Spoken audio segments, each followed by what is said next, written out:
frío que corta al respirar. 4 décimas bajo cero. En este rango, el lubricante de los fusiles espesa hasta parecer cola. El metal atrapa la carne apenas entra en contacto. Llorar significa hielo sobre la cara, cristales antes del mentón. El escenario, selvas de Karelia, límite entre Finlandia y la antigua Unión Soviética. Fue enero del 39 cuando todo cambió. Este frío no lo marcó el hielo, sino los gritos entre trincheras. A mitad del tormento helado, avanza una unidad soviética paso a paso.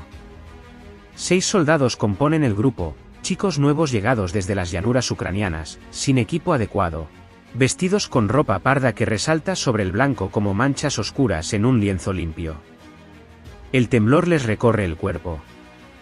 No se trata solo de enfrentar balas, sino de algo más antiguo, arraigado en los huesos. Avanzan doblados por el frío, fijos sus ojos en el borde del bosque, buscando entre las figuras tenues que dibujan los abetos bajo la luz débil. Algo los vigila. Eso lo tienen claro. ¿Qué o desde dónde? Eso ya no tanto. Los ausentes son prueba suficiente. Fuera por un cigarro, y el aire se los tragó. A media palabra, uno de los jefes se derrumbó. Ni un ruido acompañó la caída. Justo entonces, el tipo delante frena en seco. Algo ha llamado su atención. Quizás solo fue una impresión. Extiende el brazo hacia un bulto blanco a unos 100 pasos. Intenta alzar la voz con urgencia. El grito queda atrapado en la garganta. De pronto, un orificio diminuto y carmesí surge como si lo hubiera traído el viento, ubicado con precisión entre sus pupilas. Hacia atrás va el militar, sin vida ya cuando aún baja lentamente al piso. Uno tras otro, los 5 se agitan. Caen sobre la tierra mientras chillidos les salen de golpe, apretando sin rumbo los gatillos de sus fusiles soviéticos hacia los árboles. Enseguida, el tableteo metálico arranca entre la maleza. El estruendo llena todo el aire. Apuntan a figuras que no existen, a hojas movidas por nada, al vacío mismo. Nadie responde desde el monte. Nada arde. Tampoco sube vapor alguno. El frío entre los árboles ahoga cualquier ruido. Los que aún viven lo sienten dentro, no van a salir vivos. No hay batalla, tampoco enfrentamiento real. Detrás de cada sombra, solo acecha uno. Un tipo pequeño, apenas más alto que una pala, yace bajo la nieve como parte del suelo. Sin moverse, sin respirar fuerte, espera. Basta un descuido, un segundo de imprudencia, para que todo termine. En aquel frío invierno, los rusos temblaron al oír ese nombre, Belaya Esmer. No era un mito antiguo. Era una sombra entre los árboles cubiertos de nieve. Simo Aya. Un granjero silencioso con un fusil viejo en las manos. Sin tecnología avanzada, solo puntería y paciencia firme. Caminaba despacio por terrenos helados, dejando rastros apenas visibles. Su arma, aunque simple, respondía cada vez que apretaba el gatillo. Los soldados caían uno tras otro, sin ver quién disparaba.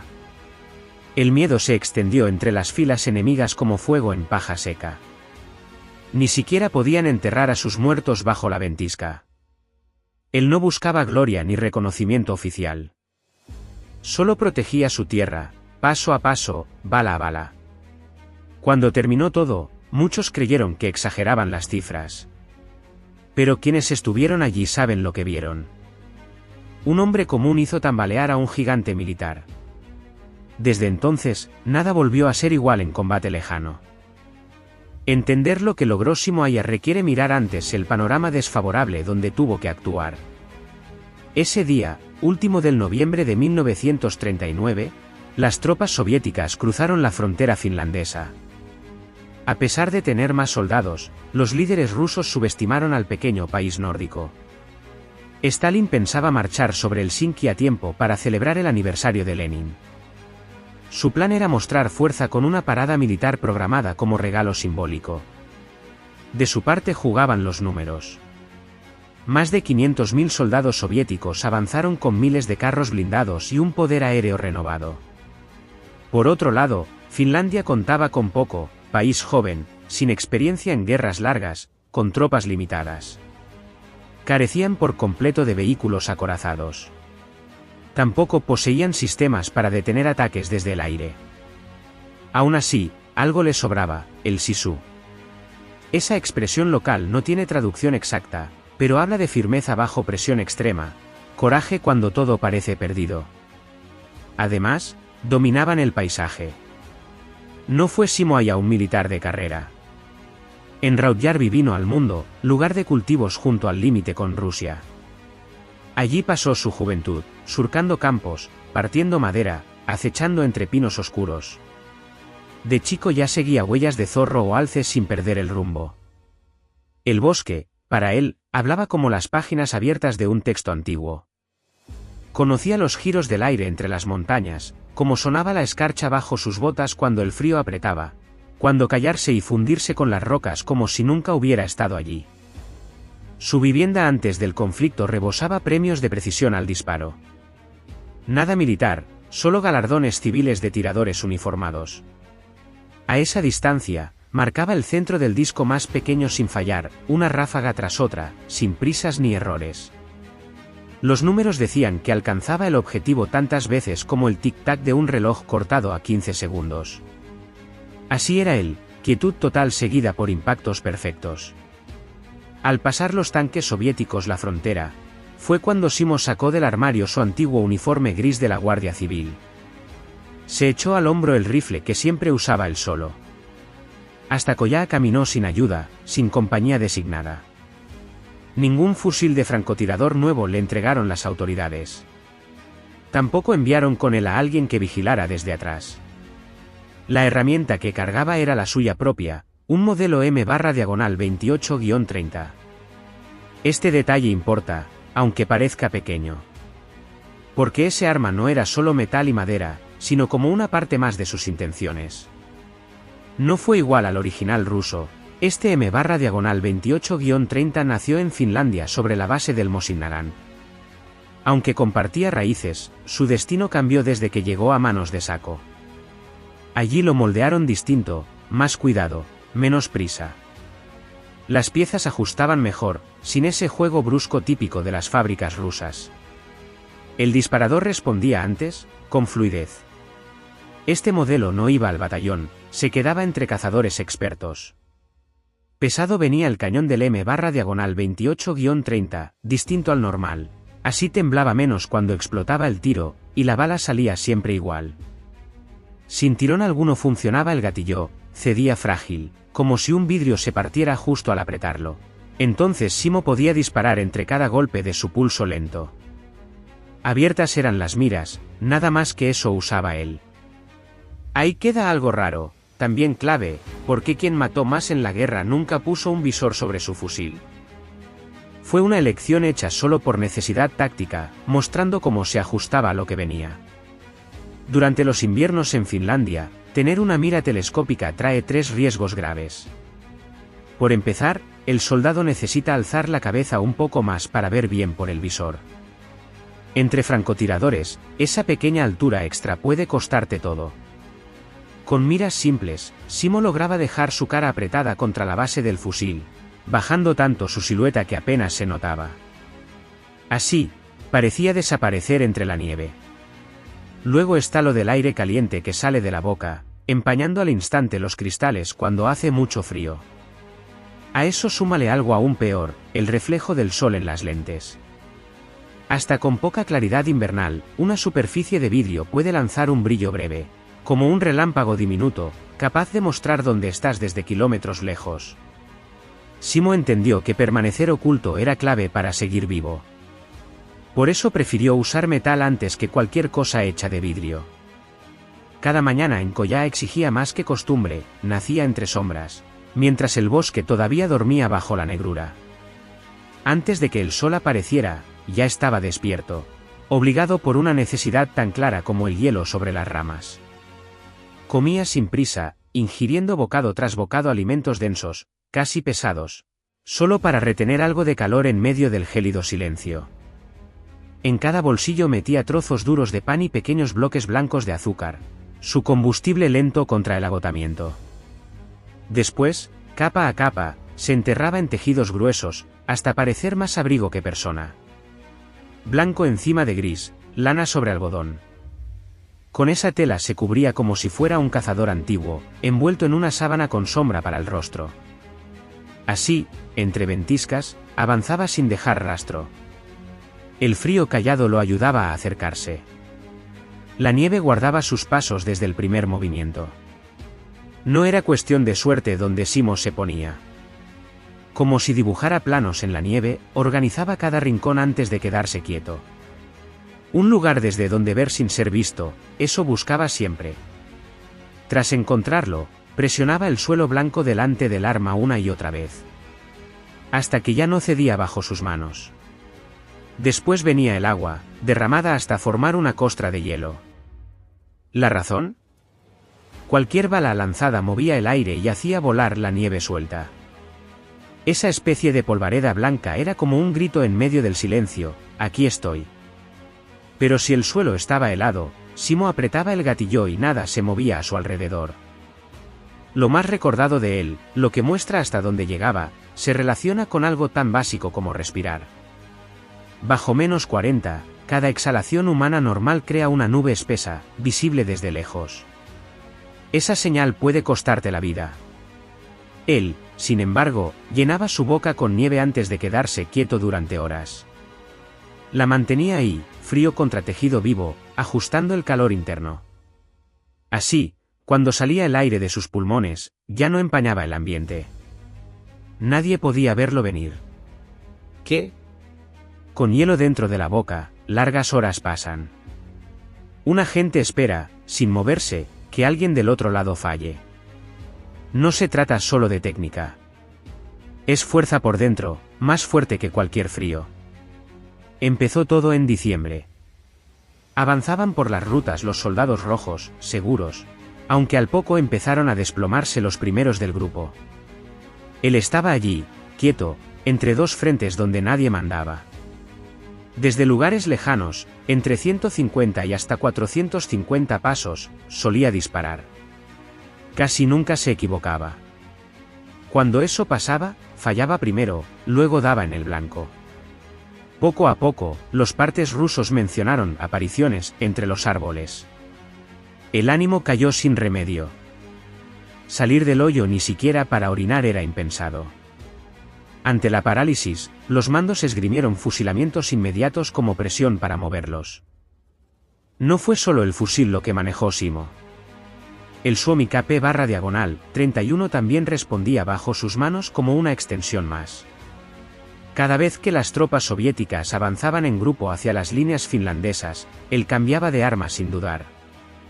Con el subfusil listo, demostraba la misma precisión cercana. La muerte seguía llegando con silencio. Unos dicen que, aparte de los caídos comprobados con fusil de precisión, derribó a más de 200 rivales usando un arma corta. Su cifra global entonces rozaba lo increíble. Aunque fue empuñando el fusil largo como se ganó ese nombre imborrable. Después de tantos hombres perdidos cerca del río Koyaa, Moscú ordenó acabar con Simoia sin importar lo que costara. Enviaron grupos armados entre los árboles para buscarlo casa por casa. Él, desde algún hoyo bajo la nieve, observaba sus movimientos. Sin hacer ruido, disparaba al primero, luego al segundo, o bien se arrastraba hacia atrás, rodeándolos por un lado. A veces ni siquiera luchaba, solo desaparecía como humo entre los pinos. Tras eso, llegaron sus francotiradores. Desde los rincones más fríos del país vinieron ellos, precisamente entrenados para un fin único: acabar con el hombre blanco. En silencio avanzaban, guiados solo por órdenes duras y mapas gastados. Cada uno sabía lo que esperaba al otro lado: no gloria, sino nieve, espera, disparo. La presión pesaba como hielo sobre sus espaldas. Ninguno hablaba mucho. Solo respiraban lento, apuntaban mejor. Aquí comienza una escena como salida del cine, aunque sin luces ni cámara, todo verdadero, nada limpio. Corre un relato específico que muestra cómo Simo jugaba en otra liga. uno de los francotiradores soviéticos más premiados, cazaba soldados finlandeses, y también a él, desde hacía varias jornadas. Este hombre ya había derribado a varios aliados de allá. Entonces Simo entró al juego. Siguió al hombre de Rusia, estudiando cómo se movía. Un día completo pasaron entre los árboles, quietos como sombras, sin hacerse ver. Justo cuando la luz empezaba a desvanecerse, el tirador con uniforme rojo cometió un descuido. Pensó que todo había acabado, así que ajustó el arma o cambió de posición apenas. La luz del atardecer tocó el cristal frío de su visor enorme. Un brillo diminuto apareció a casi medio kilómetro. Lo notó al instante. Con el pulso quieto, ajustó por la deriva del aire y el peso invisible del proyectil en el aire. Soltó el tiro sin prisa. En algún lugar lejano, un hombre se desplomó con un agujero limpio en la frente. No fue a verlo. Esperó al oscurecer, inmóvil como una roca bajo el cielo que cambiaba de color. Agobiados porque los francotiradores no lograban nada, los soviéticos cambiaron de método. Empezaron a usar cañones grandes. Como no localizaban a Simo, decidieron arrasar cada rincón del bosque donde suponían que estaba. Lanzaron explosiones sin orden ni concierto, con morteros y piezas pesadas. Los impactos sacaban árboles como si fueran hierba, dejando el suelo parecido a otro planeta. Aún así, él resistió. Un día, una esquirla cortó la espalda de su abrigo, chamuscó la tela cerca de su cuerpo, aunque por fortuna no lo tocó. Tembló el suelo, cambió de lugar, continuó con los disparos. Como si nunca pudiera morir. A ojos de los soldados rusos dejó de ser persona. Ahora era una sombra entre los árboles, un castigo que caminaba. Solo en 98 días de batalla, Simo Häyhä dejó fuera de combate a 505 soldados contabilizados. Pensemos un momento en ese número. Eso equivale a más de medio millar de personas abatidas. Y eso sin contar los casos que nadie registró oficialmente. Las muertes reales podrían duplicar esa cantidad. Nadie sabe con certeza cuántas vidas acabaron por su rifle. Cada jornada, sin parar, durante 3 meses seguidos, hubo más de 5 muertes como promedio. Sucedió bajo clima extremo, donde el sol casi no aparecía, brillando solo un puñado de horas diarias. Nadie antes, en toda la historia militar, logró tanta precisión mortal en tan pocos días. Un tirador nunca alcanzó ese nivel en un lapso así. Aunque disparar es como apostar en un sorteo cruel, él siguió jugando. Su destino cambió el 6 de marzo de 1940, justo antes de que todo terminara. Ese día comenzó con el estruendo de la artillería soviética abriendo brecha en las defensas finlandesas cerca de Kollaa. En olas compactas, avanzaban sin pausa, hombres tras hombres vociferando Gura, bajo el fuego cruzado. Entre ellos, Simo resistía desde la trinchera más adelantada, rifle en mano, peleando cuerpo a tierra como parte del frente principal. Las balas zumbaban por todas partes, cortando el viento y el silencio al mismo tiempo. Entre el desorden, un militar ruso soltó un disparo sin rumbo claro. No apuntaba con cuidado. Quizá fue casualidad, tal vez lo inevitable. Un proyectil de alto poder le dio justo en la cara a Simo Häyhä, del lado izquierdo. La explosión destrozó su cara sin aviso. Entró un proyectil por la mejilla, chocó contra el hueso y estalló desde dentro. Parte de abajo del rostro simplemente se borró. Se hizo añicos la mandíbula, salieron disparados los dientes, no quedó rastro de la piel junto al ojo. Cayó Simo hacia atrás sobre la nieve fría, mientras manchas oscuras empezaban a crecer bajo su cuerpo. Entre los caídos, lo hallaron cuando sus compañeros retomaban el terreno. Al verlo, creyeron que ya no vivía. Un soldado, tras observarlo, escribió después, tenía la cabeza destrozada. Lo dejaron con los muertos, sobre un trineo listo para irse. Sin embargo, un movimiento llamó la atención. Lentamente, algo se mueve en la pierna. De pronto, el aire entra con un sonido húmedo. Simo estaba vivo. Lo trasladaron con urgencia a un centro médico provisional. Cayó inconsciente al poco tiempo. Durante largas horas, los médicos operaron sin pausa, desinfectaron la zona afectada. Controlaron las pérdidas de sangre, buscaron formas de recuperar parte del aspecto original de su cara. Usaron tejido óseo extraído de una cadera para reconformar la estructura de la boca. Pocas personas creían posible que lograra resistir. La gran cantidad de sangre perdida, el colapso físico generalizado, el riesgo constante de complicaciones infecciosas, cada factor marcaba una ruta hacia lo peor. Pese a todo, Simo contaba con algo, un coraje que no se veía venir. Su organismo simplemente dijo que no basta con ceder. A la deriva estuvo, entre sombras sin fin, durante 7 días exactos. En ese tiempo, peleaba dentro de sí lo suyo, mientras afuera otros como él resistían donde rugía la guerra. De pronto, la historia dio un giro raro. Un 13 de marzo del año 40, Simo Aya movió los párpados. Salía del sueño largo justo cuando en otro lugar ponían firmas al tratado que paraba todo fuego. A esa hora exacta, las explosiones dejaban de sonar. Así, sin más, concluía aquella guerra bajo la nieve. Como si la guerra ya no tuviera sentido sin él, todo cambió. Perdieron tierras en Finlandia. Los soviéticos se quedaron con Karelia. Aún así, siguieron siendo libres. El ejército rojo salió herido en orgullo. Pues Simo encarnaba justo eso, lo que no pudieron doblar. Largo fue el camino de vuelta. 26 operaciones marcaron los años mientras su cara tomaba forma otra vez. Nunca quedó como antes. La mandíbula torcida, la piel rasgada en la mejilla con una marca profunda, las palabras saliendo diferente ahora.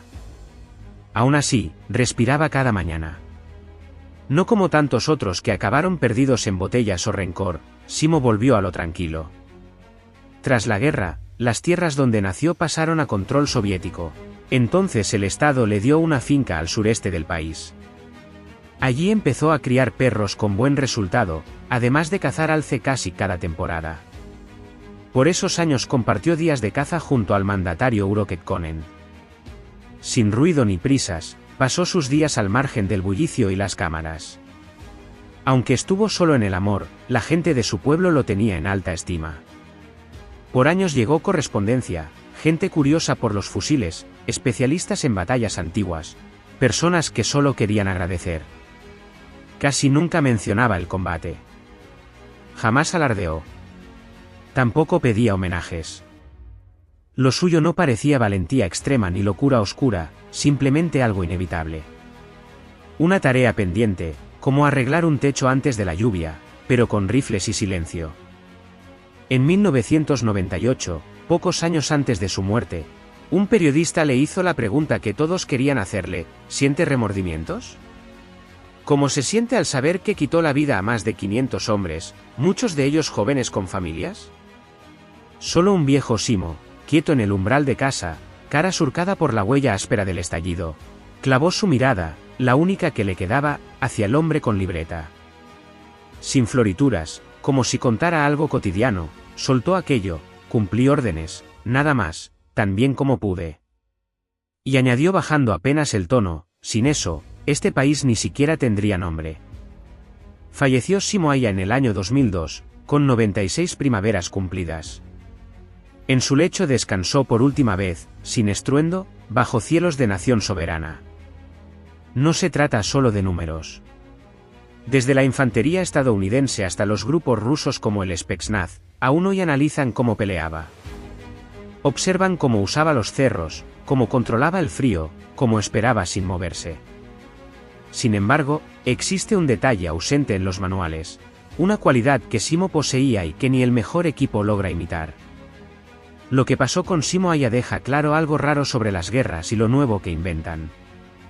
Muchos creen que siempre vence quien tiene mejor equipo. Imaginan aviones sin piloto, ojivas espaciales, cohetes que van solos hacia su blanco. Sin embargo, entre árboles cubiertos de nieve en 1939, apareció uno solo, usando un fusil viejo hecho antes de que él naciera, nada de lentes extraños ni artefactos raros, mostrando simplemente que al final, lo más temible sigue siendo alguien entrenado, quieto, listo. No fue el Mosin Nagant lo que más daño hizo. Tampoco la bala en sí.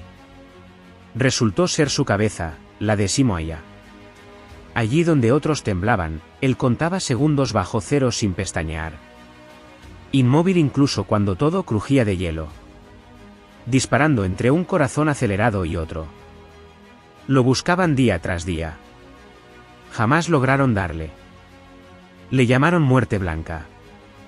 Como nieve antigua, su nombre sigue ahí.